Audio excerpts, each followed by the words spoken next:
When Drake first came out, I was like, he just gonna be here and going tomorrow. Cause I was like, I keep hearing, you know, the basic shit. Then I'm like, this motherfucker don't miss. No, he's good. That motherfucker don't miss, man. He's good. In the heat of battle, he don't miss. No. In the heat of controversy, he don't miss. First of all, Pac said to me though, from that moment on, I walked to the back of the plane, I grabbed me a knife and a fork, hit my blanket, put my blanket over my eyes, 5.5 hours like this. As soon as we land, we step off the plane. I'm like, Pac, you going to Vegas to the fight? I said, that's the last time I seen my live. Once All Eyes on Me came out, people come up, hey Snoop, where's Tupac? Could you get him to come over here and sign my autograph or take a picture with me? Or if they see the Dog Pound.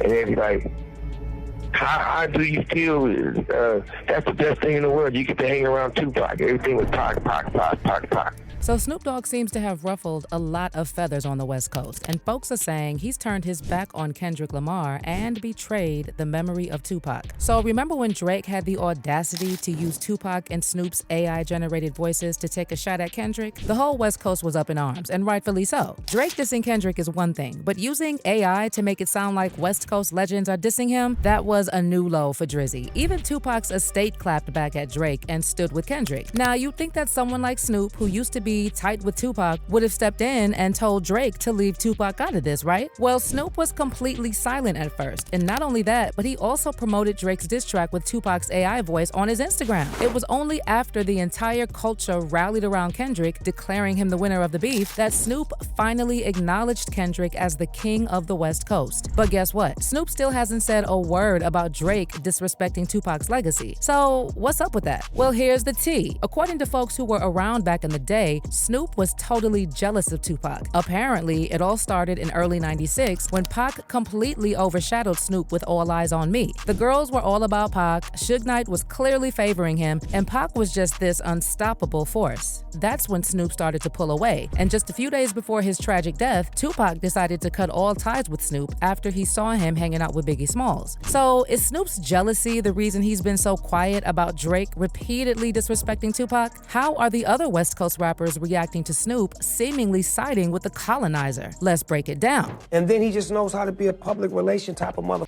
Shoot a video where he passing out money and doing all kind of, come on, man. He learned from, like, he took all the smart that you guys did, and you're right, because in the heat of battle, he don't miss.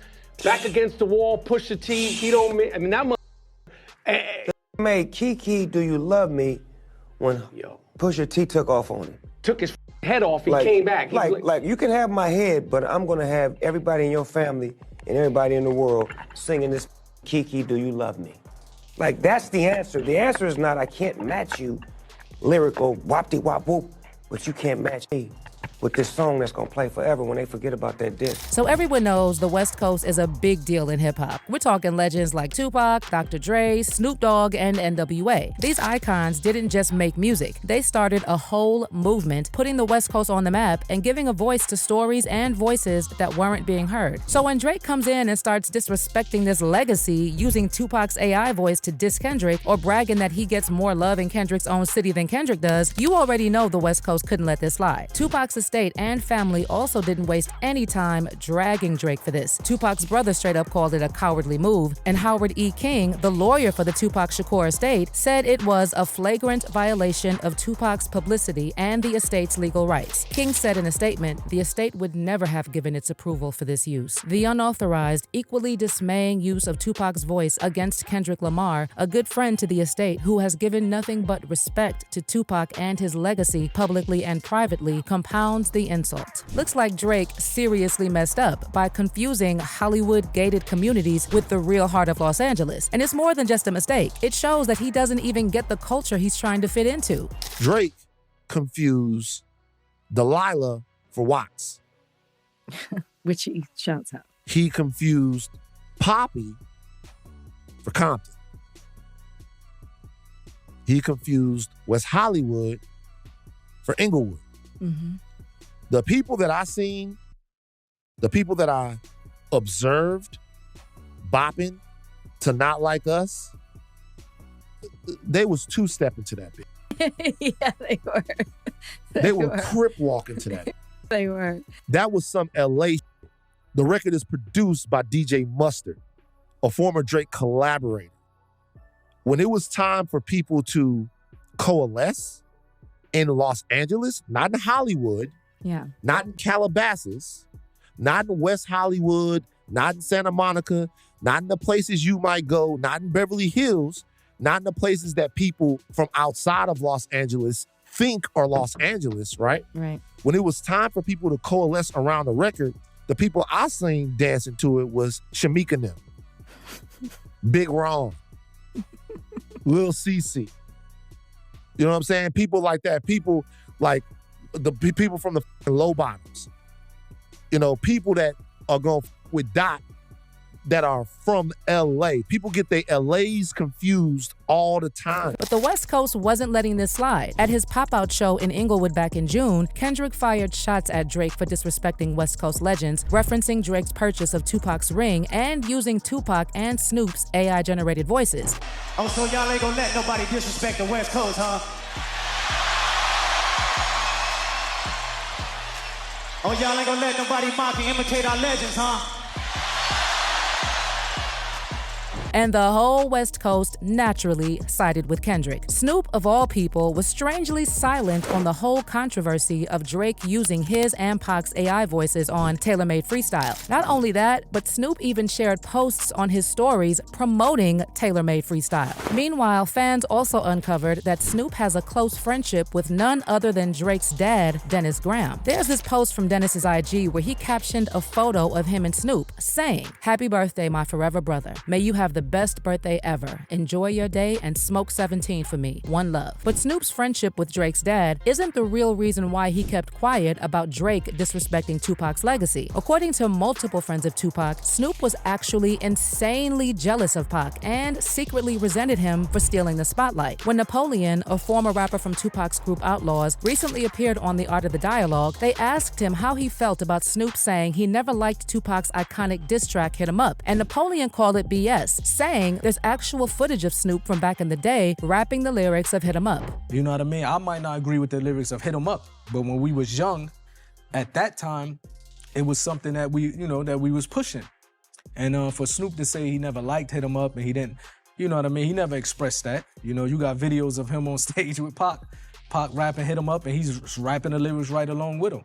You know what I mean? So it's strange now that all these things are coming out and he say he didn't like Hit 'Em Up, you know what I mean? And everybody have their opinion. Even if he didn't like Hit 'Em Up back then, no problem, he have his opinion, but that wasn't the case. You know what I mean? You know what I mean? He was expressing his love for Hit 'Em Up. He was in the studio bopping his head. He was on the stage when Pac was performing it, singing the lyrics with him at the House of Blue. It's real strange that, you know what I mean? Like I said, I really think, you know, it's a lot of maybe some of the things that he couldn't tell Pac face to face. He's able to do it in these interviews. And then Low MB, a member of the group OFTB, who used to be signed to Death Row Records, jumped in to confirm all this drama. And he said Snoop was totally green with envy over the Tupac mania. Low MB spilled that Snoop couldn't handle how Pac was taking over the scene and becoming the center of attention. And he was jealous of all the love and adoration Tupac was getting from the fans, the industry, and even their own crew. Pac was slowly but surely, you could say, taking over. Because he the hottest thing smoking right now. Snoop is cool, but he ain't got no new record. Tupac got all new coming right. It's hitting you all upside your head right now. So he the hottest thing smoking. So now the tension is getting a little heavy between Snoop and Tupac. And everybody on death row, because we all want, I was so crazy, I told Tupac and he asked Suge to put our record out. Because everybody thinking like, ain't nothing finna come out. Now we see ain't nothing finna come out unless it's prepared to come out. And that take a lot of money and preparation. And the only thing that's got all that in it right now is Tupac. So everything is focused on Tupac and everybody's starting to feel some type of way. Something like everybody's like bickering over their little, you know, throwing their tantrums about whatever they mad about, which all of it still pertain to everybody want to come out. But ain't nobody got no data, know when they gonna ever come out and is they gonna ever come out. So it's a lot of tension. And the only thing that's every time you turn around, they flood. That's all you hear is All eyes on me, and you know it's a Tupac mania. It's beautiful because we had everything, but we still got the tension in the room because everybody want to be blowing up. So, you know, everybody liking it, but then again, they ain't. Do you think Snoop felt the type of way about Tupac and the success he was having? Yeah, of course. Of course, man. You the top man. You built Death Row. And now you got to get in line. Come on, man. How else you going to feel? Period. It ain't like, you know, we was at, because Snoop had albums ready too. We was having listening parties and all that all the time. He was like, man, that's what I got, big dog. We all in there listening, and it's dope, but he don't know when it's coming out. And then Suge Knight himself chimed in and said it wasn't just Snoop who was jealous of Pac, but also Dre, Dogg Pound, and pretty much everyone else on death row. When Pac got bigger than everybody on death row, that's when the jealousy kicked in. I guess that's when the Pac kicked in. That's when the plan came up. Because it'd be a time where it still is. I got, you know, everybody know how I felt about Snoop. But if Snoop was coming up, people would come around and say, Snoop, let me get an autograph. Snoop, let me get a picture. Once All Eyes on Me came out, people come around, hey, Snoop, where's Tupac? Could you get him to come over here and sign my autograph or take a picture with me? Or if they see the Dog Pound. And they'd be like, how do you feel? That's the best thing in the world. You get to hang around Tupac. Everything was Pac. And they sing Dre. Then they ask a question about, man, you did the chronic. Could I take a picture? They're like, hey, could I take a picture? Because you know Tupac, but I really want a picture with Tupac. You know how to find him? Everything was shift from everybody else to Tupac. And I think jealousy was made. The reason why I'm speaking on it because we should never have to go through this again. But Suge didn't stop there. He recently added more fuel to the fire with some jaw-dropping comments about Snoop and Pac's murder. On a recent episode of his explosive prison podcast, Collect Call with Suge Knight, Suge threw major shade, hinting at Snoop's possible involvement in Pac's death. And he straight up said Snoop had some serious explaining to do. Suge didn't hold back, saying he wanted a real heart-to-heart with Snoop, almost like he's suggesting that Snoop might have betrayed Tupac. And I knew that Pac did everything right by him by putting him on All Eyes on Me, speaking about him and being real with him. And if it's true what they say. This call and your telephone number will be monitored and recorded. Face-to-face is going to be a lot of explaining to do. Suge kept spilling the tea, saying he's known Snoop for ages and even brought up how he fronted the cash for Snoop's bail during that old murder case. I've been knowing that young dude a long time. He ain't young no more, but I've been knowing him since he was a young man. And I did everything in my power to make sure he kept his freedom. Suge also brought in a story from Warren G, who recently dished on Drink Champs about the night Tupac got killed in '96. Warren revealed that he convinced Snoop to chill at his place in LA instead of heading to Las Vegas with Pac and Suge. Warren spilled all the details, saying that Snoop was originally planning to go from LA to Vegas for the Mike Tyson versus Bruce Seldon fight on September 7th, 1996. But thanks to Warren, Snoop ditched those plans and stayed in LA with him instead. He came to fuck with me for the fight instead of going to Vegas. So he never went to Vegas? He never went to Vegas. He didn't go off top. But here's where it gets really messy. Warren G dropped a bombshell that caught Suge's attention and got him wondering just how much Snoop might have known about what was going down in Vegas that night. Warren revealed that he and Snoop learned about Tupac getting through a live update on a Nextel radio or walkie-talkie while they were just hanging out at Warren's place in LA. Suge found that pretty shady and couldn't help but question why Snoop was even carrying a walkie-talkie that night. Only way you would have a radio if you was at the fight with us and you had a security detail. Now, not having a security detail, what are you doing with the radio? But Suge wasn't done stirring the pot. He took it up a notch, claiming that Snoop and former Death Row artist Daz Dillinger actually collaborated on a track with Tupac's alleged DeAndre Smith. And get this, Suge also said that Snoop supposedly warned Daz not to go to Vegas on the night of September 7th, 1996. And then Suge dropped another bomb, alleging that Snoop lied about getting kicked out of the hospital when he supposedly went to visit Tupac after the shooting. According to Suge, Snoop never even showed up at the hospital to see Pac, not once. By the way, Danny Boy also confirmed this and said he never saw Snoop visiting Pac in the hospital. How do you feel about Snoop Dogg claiming that he came to visit Tupac while he was in the hospital? You know, at this point, it's not like a thing that I would argue because that's something that he has to live with.